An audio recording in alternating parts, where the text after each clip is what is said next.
1947 সালের 15ই আগস্ট শুরু হওয়ার সাথে সাথে ঠিক রাত 12টার সময় ভারতীয় পার্লামেন্টে পণ্ডিত জওহরলাল নেহরু সেই বিখ্যাত উক্তি শুরু করলেন, at the stroke of the midnight hour when the world sleeps India will awake to life and freedom. এই উক্তিটিকে ট্রিস্ট উইথ ডেস্টিনি নামে বলা হয়। এর অর্থটি হচ্ছে, সারা বিশ্ব যখন মধ্যরাত্রিতে নিদ্রায় ঘুমাবে তখন ভারতবর্ষ তার জীবন ও স্বাধীনতার জন্য জেগে উঠবে। 15ই আগস্ট দিল্লির লালকেল্লার লাহোরি গেটে ভারতীয় জাতীয় পতাকা উত্তোলন হওয়ার সঙ্গে সঙ্গে 200 বছরের ইংরেজ শাসনে অবসান ঘটল। 14ই আগস্টে অখণ্ড ভারতবর্ষ ভেঙে ভারত এবং পূর্ব পশ্চিম পাকিস্তান নামে দুটি দেশের জন্ম হলো। 14ই আগস্ট পাকিস্তান স্বাধীনতা পেল এবং 15ই আগস্ট ভারতবর্ষ স্বাধীনতা পেল। ভারতবর্ষের কত স্বাধীনতা সংগ্রামী ও নিরীহ সাধারণ মানুষের লাশের উপর দিয়ে হিংসা বিদ্বেষ নিয়ে এই দুটি দেশের জন্ম হলো। কিন্তু সত্যিই কি এত হিংসা বিদ্বেষ, নিরীহ মানুষদের রক্তবন্যার দরকার ছিল স্বাধীনতার জন্য? এমনকি 15ই আগস্টে যখন দিল্লির লালকেল্লাতে ভারতীয় জাতীয় পতাকা উড়ছে, ঠিক এরকম একটা বিশেষ আনন্দময় মুহূর্তে সবাই সেখানে উপস্থিত থাকলেও জাতির জনক রাষ্ট্রপিতা মহাত্মা গান্ধী সেখানে উপস্থিত ছিলেন না। তিনি দিল্লি থেকে প্রায় কয়েকশো কিলোমিটার দূরে সুদূর বাংলার নোয়াখালীতে থেকে সাম্প্রদায়িক দাঙ্গা মেটানোর চেষ্টা করছিলেন। কিন্তু 200 বছরের ইংরেজ শাসনের পর দুটি দেশ বিচ্ছিন্ন হয়ে স্বাধীনতা অর্জন করছে। এই আনন্দটি শুধুমাত্র কিছু স্বার্থান্বেষী মানুষের জন্য ছিল, প্রকৃত স্বাধীনতা সংগ্রামী ও সাধারণ নিরীহ মানুষদের জন্য ছিল না। 1880 থেকে 1920 সাল অর্থাৎ 40 বছরের মধ্যে ব্রিটিশের শাসনকালে ভারতবর্ষে প্রায় 16 কোটি মানুষ মারা গিয়েছিলেন। তাহলে ব্রিটিশ রাজের 160 বছরে কত মানুষ মারা গিয়েছিলেন? আর যদি ব্রিটিশরা ভারতবর্ষে 100 বছর থাকতো, হয়তো ভারতবর্ষের নামটাই মিটে যেত। 1947 সালে স্বাধীনতা অর্জন যেমন প্রত্যেক ভারতবাসীর কাছে একটা মুক্ত পরিবেশের জন্ম দিয়েছিল, তেমনি অপরদিকে দেশভাগতার ফলে যে ঘটনাগুলি ঘটেছিল সেগুলি প্রত্যেক ভারতবাসী, বিশেষ করে বাংলা, বিহার, পাঞ্জাব, সিন্ধ প্রদেশের মানুষের জীবনে একটা অন্ধকার পরিবেশের জন্ম দিয়েছিল। ভারতবর্ষের ইতিহাসের পাতায় যেমন স্বাধীনতার আনন্দময় চিত্রটি তুলে ধরা হয়েছে, ঠিক তেমনি দেশভাগ ও তার ফলে যেসব ঘটনাগুলি ঘটেছিল সেইগুলি ইতিহাসের পাতায় স্পষ্টভাবে তুলে ধরা হয়নি। এই দেশভাগের বিষয়টি বিরাট একটা বিষয়। এই দেশভাগের কথা ভাবলে আমাদের মনে অনেক ধরনের প্রশ্ন আসে যে দেশভাগ কেন করা হয়েছিল, কারাই এই দেশভাগের জন্য দায়ী ছিলেন, দেশভাগের ফলে কি কি হয়েছিল, ইংরেজরা কেনই বা তাড়াতাড়ি আমাদের দেশ ছেড়ে চলে গিয়েছিলেন। এই বিষয়গুলো নিয়ে একটা এপিসোডে আলোচনা করতে গেলে ভিডিওটি অনেক বড় লম্বা হয়ে যাবে। তাই আমি এই এপিসোডের মাধ্যমে দেশভাগ ও তার ফলে কি কি ঘটনা ঘটেছিল, কি কি ভয়ঙ্কর পরিস্থিতির সৃষ্টি হয়েছিল সেই বিষয়গুলি নিয়ে এই এপিসোডে আলোচনা করব। পরের এপিসোডে আমরা বাকি বিষয়গুলি নিয়ে আলোচনা করব। দেশভাগের আগে থেকেই সারা দেশের মধ্যে সাম্প্রদায়িক দাঙ্গা, ধর্ষণ, মারামারি, লুটপাট শুরু হয়ে গিয়েছিল। এই সমস্ত সাম্প্রদায়িক দাঙ্গার মধ্যে প্রধান যে ঘটনাটি ঘটেছিল সেটি 1947 সালের আগস্ট মাসে, যে ঘটনার মাধ্যমে দেশভাগের আগুনে আরো বেশি মাত্রায় ঘি ঢেলে দেওয়া হয়েছিল। 1946 সালের জুলাই মাস পর্যন্ত ঠিক ছিল না যে দেশভাগ আদৌ হবে কি হবে না, কিন্তু 1946 সালের জুলাই মাসে ভারতবর্ষে ক্যাবিনেট মিশনের প্রস্তাব বিফল হওয়ার পর মুসলিম লীগের প্রধান মোহাম্মদ আলী জিন্নাহ 1946 সালের 16ই আগস্ট ভারতবর্ষে ডাইরেক্ট অ্যাকশনের ঘোষণা করে ফেলেছিল, যার উদ্দেশ্য ছিল ভারতীয় মুসলিমদের জন্য আলাদা একটি দেশ পাকিস্তান তৈরি করা, সেটা যে কোনো মূল্যেই হোক না কেন। জিন্নাহ সাহেব ভারতীয় মুসলিমদের বুঝিয়েছিলেন যে ইংরেজরা যদি ভারত ছেড়ে চলে যায় তাহলে ভারতবর্ষে মেজরিটি হিসেবে হিন্দুদের রাজত্ব চলবে, মুসলিমরা মাইনরিটি হিসেবে সমাজের নিম্ন স্তরে পড়ে থাকবে, তারা কোনো সুযোগ সুবিধা পাবে না। তাই তাদের জন্য আলাদা একটা মুসলিম প্রধান দেশ পাকিস্তান তৈরি করা, যেখানে তারা তাদের নিজস্ব অধিকার ফিরে পাবে। কিন্তু এই বক্তব্যের মাধ্যমে ভারতবর্ষে নিরীহ মুসলিমদের ম্যানিপুলেট করা হয়েছিল, কারণ ইংরেজরা ভারতে আসার আগে থেকেই ভারতবর্ষের সমস্ত সম্প্রদায় জাতি ধর্ম নির্বিশেষে বাস করত, তাদের মধ্যে কোনো সাম্প্রদায়িক দাঙ্গা, হিংসা, বিদ্বেষ কিছুই ছিল না। কিন্তু যে জিন্নাহ এক সময় ভারতবর্ষে জাতি ধর্ম নির্বিশেষে হিন্দু মুসলিম ভাই ভাই বলতেন, সেই জিন্নাহ আবার 360 ডিগ্রি উল্টে মুসলমানদের জন্য আলাদা দেশ তৈরি কথা বললেন, সেটা আবার যে কোনো মূল্যে হোক না কেন। 1946 সালে 16ই আগস্ট জিন্নাহ সাহেব কংগ্রেসকে হুমকি দিলেন, we don't want war, if you want war we accept your offer unhesitatingly, we will either divided India or destroyed India. যদি তোমরা যুদ্ধ চাও তাহলে আমরা তোমাদের অফার বিনা দ্বিধায় গ্রহণ করব, তাহলে দেখা যাক হয় ভারত ভাগ নইলে ভারতের ধ্বংসলীলা। আসলে জিন্নাহ সাহেবের ফুসফুসে একটি ক্যান্সার ছিল, তিনি এই বিষয়টি চেপে গিয়েছিলেন, কাউকে তিনি জানতে দেননি। তিনি জানতেন যে তিনি বেশি দিন আর বাঁচবেন না। তার মৃত্যুর আগে তিনি চাইছিলেন যে মুসলিমদের জন্য আলাদা একটি দেশ পাকিস্তান গঠন করতে, যেখানে তিনি নিজেকে তার প্রধান হিসেবে ঘোষণা করতে পারেন। তাই তিনি এত ডেসপারেট হয়ে পাকিস্তানের জন্য ডিমান্ড করছিলেন। এবারে আসি ডাইরেক্ট অ্যাকশনের কথায়। ডাইরেক্ট অ্যাকশন ডেকে দ্য গ্রেট ক্যালকাটা কিলিং নামেও জানা যায়। এই ডাইরেক্ট অ্যাকশনের মাধ্যমে কলকাতাতেই প্রথম সাম্প্রদায়িক দাঙ্গাটি শুরু হয়েছিল। কলকাতার একটি মসজিদে একদল দাঙ্গাকারী হিন্দুদের বিরুদ্ধে ভাষণ শুরু করে এবং মুসলিমদের পাকিস্তান ডিমান্ডের জন্য এগিয়ে আসতে বলা হয়। সেই সব দাঙ্গাকারীরা সশস্ত্র হাতিয়ার নিয়ে মসজিদে জমা হয়েছিল দাঙ্গা করবার জন্য। আর সেই 16ই আগস্ট দিনটিকে তৎকালীন বাংলার মুখ্যমন্ত্রী হুসেন শহীদ সোহরাবর্দী ছুটি দিয়ে দিয়েছিলেন মুসলিমদের জুম্মার জন্য, যার ফলে পুরো ময়দান খালি হয়ে গিয়েছিল। প্রথমে দাঙ্গাকারীরা কলকাতার একটি চট কলের উড়িয়া শ্রমিকদের উপরে হামলা করে এবং প্রায় 4 থেকে 5 হাজার উড়িয়া শ্রমিককে হত্যা করে ফেলে। তারপর পুরো শহরের বিভিন্ন জায়গায় যেসব জায়গায় হিন্দু মেজরিটি পরিমাণে ছিল, যেমন Rajabazar, college street, Colootola, Harrison road, এইসব এলাকায় তাণ্ডবলীলা চালিয়ে প্রায় 10,000 হিন্দু পুরুষ, শিশু, মহিলা সহ সবাইকে নির্মমভাবে হত্যা করা হয়। সব থেকে বেশি পরিমাণে অত্যাচার করা হয় মহিলাদের উপর। ধর্ষণ, লুটপাট কিছুই বাদ যায়নি। কসাইয়ের মতো প্রত্যেক ঘর থেকে টেনে টেনে বের করে এনে মারা হয়। শিশুদেরকে নির্মমভাবে তলোয়ার দিয়ে মারা হয়। গোটা শহরে এত পরিমাণ দাঙ্গা চলছে, হত্যা হচ্ছে, তা সত্ত্বেও তৎকালীন বাংলার মুখ্যমন্ত্রী হুসেন শহীদ সোহরাবর্দী ও ইংরেজ জেনারেল ফ্রেডরিক জন বরস হাত গুটিয়ে বসেছিলেন। সব দাঙ্গা হচ্ছে জেনেও কিছু করেননি। 16 থেকে 19 আগস্ট পর্যন্ত পরপর 4 দিন হিন্দুদের উপরে শহরের বিভিন্ন প্রান্তে নির্মমভাবে অত্যাচার চালানো হয়। ওই সময় হিন্দুদের বাঁচানোর জন্য কেউ এগিয়ে আসেনি। শুধুমাত্র গোপাল মুখার্জি নামে একজন মাংস ব্যবসায়ী একদল গ্রুপ বানিয়ে সশস্ত্র হাতিয়ার নিয়ে এই দাঙ্গাকারীদের বিরুদ্ধে রুখে দাঁড়িয়েছিলেন এবং প্রচুর পরিমাণে মা বোনেদের সম্মান বাঁচিয়েছিলেন। তিনি যদি ওই সময় দাঙ্গাকারীর বিরুদ্ধে রুখে না দাঁড়াতেন, তাহলে কলকাতা নামে যে শহরটি আজ আমরা দেখতে পাই, সেই শহরটি আজ হয়তো বাংলাদেশের কোনো এলাকাতে থাকে। মাত্র 72 ঘন্টা সময়ের মধ্যে শহরের প্রায় 1 লক্ষ মানুষ ঘরছাড়া হয়ে পড়ে। এই দাঙ্গার খবর যখন কলকাতা পেরিয়ে বিহারে ছড়িয়ে পড়ে, তখন হিন্দুরাও হাতিয়ার তুলে নিয়ে মুসলিমদের উপর চড়াও হয় ও তাদেরকে হত্যা করতে শুরু করে। বিহারে একদল হিন্দু সশস্ত্র হাতিয়ার নিয়ে মুসলিম মা বোনেদের উপর চড়াও হয়ে তাদেরকে ধর্ষণ করে ও তাদের বাড়ি জ্বালিয়ে দেয়। এই ঘটনার ফলে সারা দেশে হিন্দুরাও এই দাঙ্গাতে যুক্ত হয়ে যায়। 16ই অক্টোবর 1946 সালের মধ্যে বাংলার নোয়াখালী থেকে শুরু করে এই দাঙ্গার আঁচ রাওয়ালপিন্ডি পর্যন্ত ছড়িয়ে পড়ে।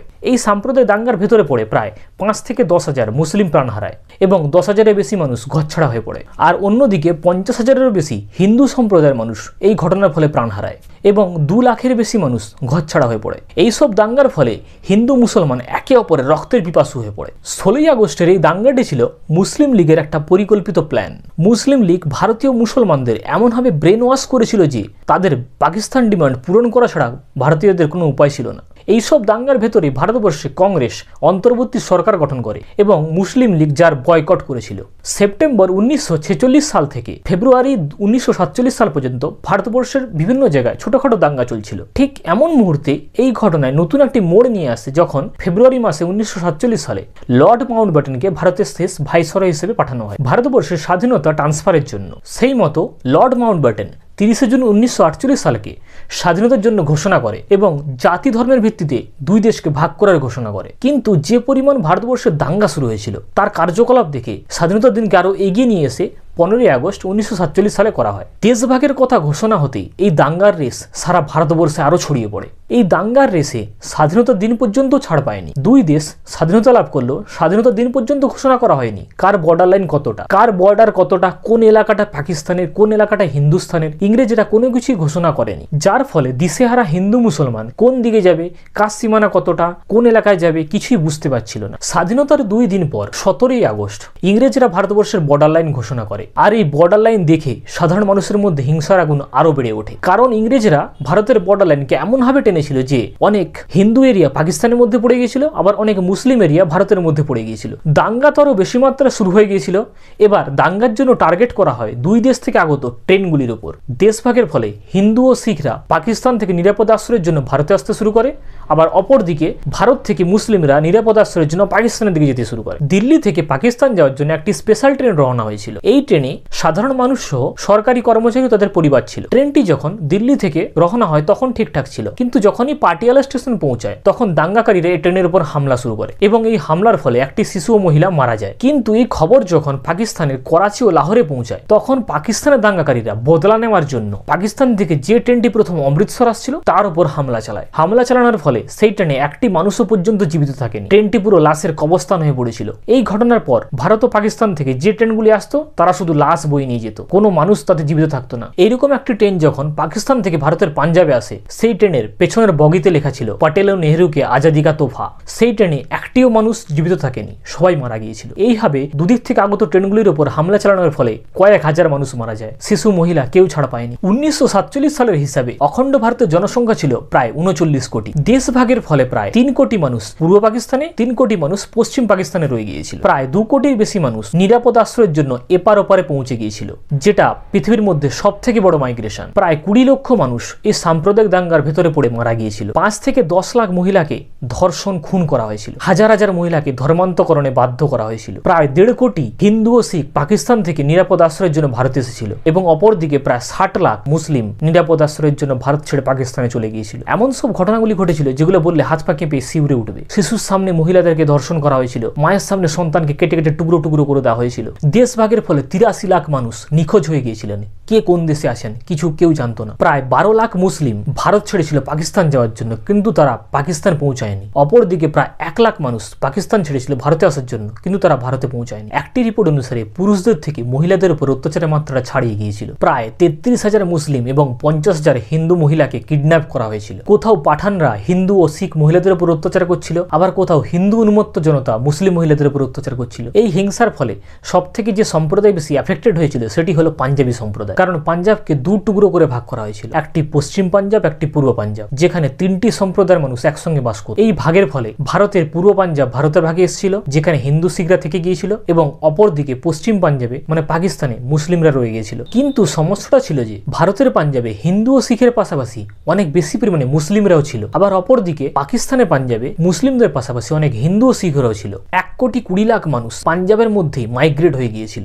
যার মধ্যে 65 লাখ মানুষ পশ্চিম পাঞ্জাবে চলে গিয়েছিল এবং 47 লাখ মানুষ পূর্ব পাঞ্জাবে চলে এসেছিল। এ তো গেল পাঞ্জাবের কথা। অপরদিকে বাংলাকে ভেঙে ইস্ট বেঙ্গল এবং ওয়েস্ট বেঙ্গল নামে 2টি ভাগ করে দেওয়া হয়। ইস্ট বেঙ্গলকে 1955 সালে ইস্ট পাকিস্তান নামে ঘোষণা করা হয়। পাঞ্জাবের মতোই বাংলার বর্ডার লাইনকে এমনভাবে টানা হয়েছিল যে বেশিরভাগ হিন্দু মুসলিম এলাকাতে, অপরদিকে বেশিরভাগ মুসলিম হিন্দু এলাকাতে রয়ে গিয়েছিল। যেমন মালদা, মুর্শিদাবাদ মুসলিম মেজরিটি এলাকা সত্ত্বেও সেটিকে পশ্চিমবাংলায় যোগ করা হয়। অপরদিকে খুলনা জেলায় হিন্দু মেজরিটি এলাকা সত্ত্বেও সেটিকে বাংলাদেশে অর্থাৎ পূর্ব পাকিস্তানে দিয়ে দেওয়া হয়। টোটাল 26 লাখ হিন্দুরা পূর্ব পাকিস্তান থেকে ওয়েস্ট বেঙ্গলে চলে আসে। অপরদিকে প্রায় 7 লাখ মুসলিম পশ্চিমবঙ্গ থেকে পূর্ব পাকিস্তানে চলে যায়। দেশভাগের পর প্রায় 7-8 মাস পর্যন্ত এই সাম্প্রদায়িক দাঙ্গাগুলি চলতে থাকে এবং পরে তাদেরকে আস্তে আস্তে দমন করার চেষ্টা করা হয়। 1941 সালে দিল্লিতে যেখানে 33% মুসলিম ছিল, মানে 1951 সালে জনগণনাতে সেখানে 5.3% মুসলিম দেখা গিয়েছিল। 3 লাখের বেশি মুসলিম দিল্লি ছেড়েছিল। অপরদিকে 5 লাখের বেশি হিন্দু ও শিখ দিল্লিতে এসেছিল। 1951 সালে জনগণনা অনুসারে ভারতের জনসংখ্যাতে 2% রিফিউজি দেখা গিয়েছিল,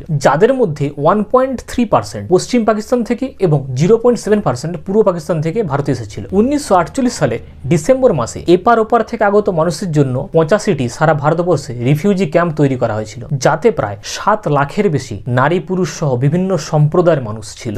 দেশভাগ সাম্প্রদায়িক দাঙ্গার পাশাপাশি ভারতীয় অর্থনীতিতেও বিরাট একটা প্রভাব ফেলেছিল। যেমন অখণ্ড ভারতে 70 মিলিয়ন চাষযোগ্য জমি ছিল, যার মধ্যে দেশভাগ হওয়ার পর 48 মিলিয়ন ভারতবর্ষে রয়ে যায় এবং 22 মিলিয়ন পাকিস্তানে চলে যায়। দেশভাগের ফলে পাকিস্তানে 23% জায়গার মধ্যে 18% জনসংখ্যা দেখা যায়। অন্যদিকে ভারতবর্ষে 77% জায়গার মধ্যে 82% জনসংখ্যা দেখা গিয়েছিল। ভারতকে সব থেকে বেশি সমস্যার মুখোমুখি হতে হয়েছিল কৃষি ক্ষেত্রে, কারণ ভারতবর্ষ ছিল কৃষি প্রধান দেশ। চট শিল্প, সুতো শিল্প, সিল্ক শিল্প সব ক্ষেত্রেই ভারতকে সমস্যার মুখোমুখি হতে হয়, যেগুলির ক্ষেত্রে একসময় ভারতবর্ষ রপ্তানিকারক দেশ ছিল। পরবর্তীকালে দেশভাগের পর সেগুলিতে ভারত আমদানি করতে বাধ্য হয়। 9টি রেল স্টেশনের মধ্যে 7টি ভারতবর্ষে রয়ে যায়, 2টি পাকিস্তানকে দিয়ে দেওয়া হয়। বেঙ্গল আসাম রেলওয়ে ও নর্থ ওয়েস্টার্ন রেলওয়েকে 2টি দেশের মধ্যে সমানভাবে বিভক্ত করে দেওয়া হয়। রেলওয়ে স্টাফের মধ্যে 1,26,000 নন মুসলিম ওয়ার্কার ভারতবর্ষে চলে আসে এবং 83,000 মুসলিম ওয়ার্কার ভারতবর্ষ ছেড়ে পাকিস্তানে চলে যায়। বেশিরভাগ স্কিল্ড লেবাররাই ভারতবর্ষ ছেড়ে পাকিস্তানে চলে গিয়েছিল, যার ফলে পরবর্তীকালে ভারতে স্কিল্ড লেবারের শর্টেজ দেখা গিয়েছিল। দেশভাগের আগে ভারত এবং পাকিস্তানের মধ্যে একটা এগ্রিমেন্ট করা হয় 300 কোটি টাকা লোন নেওয়ার জন্য, কিন্তু দেশভাগ হওয়ার পর পাকিস্তান সেই লোনের ইন্টারেস্ট বাবদ একটিও টাকা পেমেন্ট করেনি, যার ফলে পুরো ইন্টারেস্ট বাবদ টাকাটা ভারতবর্ষের ঘাড়ে এসে পড়ে। দেশভাগের ফলে Indian army, Indian royal navy, Indian air force সেই সবগুলিকে দুই দেশের মধ্যে সমানভাবে ভাগ করে নেওয়া হয়। একটা সাধারণ জিনিস যেমন লাইব্রেরির বই, চেয়ার, টেবিল কোনো কিছুই বাদ যায়নি, সবকিছুকে দুই দেশের মধ্যে সমানভাবে ভাগ করা হয়েছিল। পাকিস্তানকে নতুন করে গোছানোর জন্য 30 কোটি টাকা ভারত সরকারকে দিতে বলা হয়, কিন্তু পরবর্তীকালে ভারত সরকার তা দিতে অস্বীকার করায় গান্ধীজি পাকিস্তানের জন্য মানে পাকিস্তানকে 30 কোটি টাকা দেওয়ার জন্য অনশনে পর্যন্ত বসে গিয়েছিলেন। দেশভাগের ফলে যে সব ঘটনাগুলি ঘটেছিল সেগুলি অ্যাজ ইট ইজ আমি আপনাদের সামনে তুলে ধরার চেষ্টা করলাম। লক্ষ লক্ষ সাধারণ নিরীহ মানুষ ও স্বাধীনতা সংগ্রামী লাশের উপর দাঁড়িয়ে রয়েছে এই ভারত এবং পাকিস্তান দুই দেশ। ইংরেজরা জাতি ধর্মের ভিত্তিতে ভাগ করার যে খেলায় তারা মেতে উঠেছিল সেটিকে তারা দেশভাগে রূপান্তরিত করেই ছেড়েছিল। এই সাম্প্রদায়িক দাঙ্গার জন্য কি শুধুমাত্র মুসলিম লীগ দায়ী ছিল? ভারত ভাগের জন্য কি শুধুমাত্র মুসলিম লীগ দায়ী ছিল, না পেছনে অন্য কোনো কারণ ছিল? চলুন এই সমস্ত প্রশ্নের উত্তর আমরা পরবর্তী কোনো এপিসোডের মাধ্যমে আলোচনা করব। আজকের মতো আমরা এখানেই শেষ করলাম। ভালো থাকবেন।